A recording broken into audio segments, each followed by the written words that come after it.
Bonjour à tous, bonjour à toutes. Je reste sur la manière d'identifier une personne manipulatrice.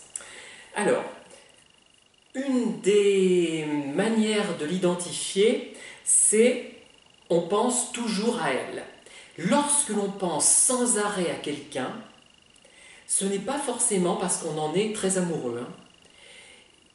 Et quand cette personne envahit notre esprit, envahit nos propos, nos discours, envahit toute notre pensée, toute notre créativité, toutes nos actions au point qu'on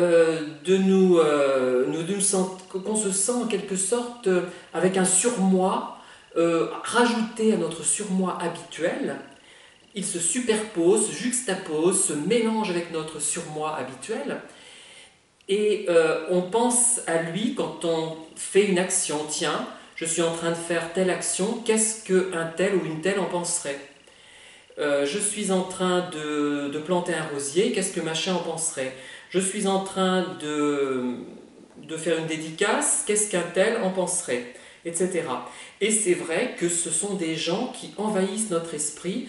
Et moi, à partir du moment où une personne envahit mon esprit, avant que je la connaisse, pendant que je suis en relation avec elle, ou même après, une fois que j'ai rompu, parce qu'il y a trois phases, hein. On connaît les gens d'un peu loin, on connaît les gens réellement quand on est en relation avec, et ensuite, on ne les connaît plus si on a décidé de rompre, et à juste titre d'ailleurs, si cette personne est manipulatrice. Et dans les trois cas, enfin moins dans le troisième quand même, hein, elle envahit notre pensée. D'ailleurs, si j'ai produit toutes ces vidéos, c'est que je me suis dit, après la dernière personne manipulatrice que j'ai rencontrée, je me suis dit qu'il fallait que je fasse quelque chose, que j'essaie de m'en sortir de tout ça, et que je témoigne pour les autres aussi, hein, pour que ça puisse être utile, parce que j'ai un besoin de me sentir un petit peu utile. Vous en savez quelque chose, mais bon. Et je me suis dit, non, il faut que je m'en sorte, hein, il ne faut pas que je me laisse écraser par cette situation.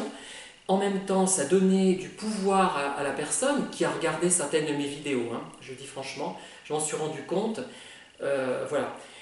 Mais bon, en même temps, il faut réagir. Moi, je pense que les gens qui gardent tout pour eux, je vais être dans la simplification un peu abusive peut-être, hein, mais tant pis, c'est un peu à l'emporte-pièce, mais tant pis.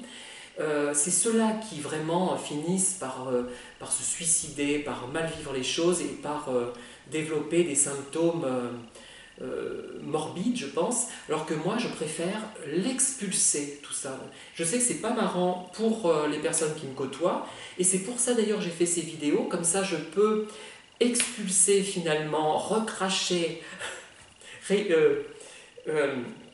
rendre, c'est plus joli peut-être, ce que j'ai absorbé de toxique sans que cela ne gêne personne finalement, puisque la vidéo, personne n'est obligé de l'écouter. Et c'est formidable ce procédé YouTube, hein. Vraiment, c'est extraordinaire, parce que on peut vraiment s'exprimer là. Enfin, il ne faut pas aller trop loin non plus, parce que c'est quand même public, hein.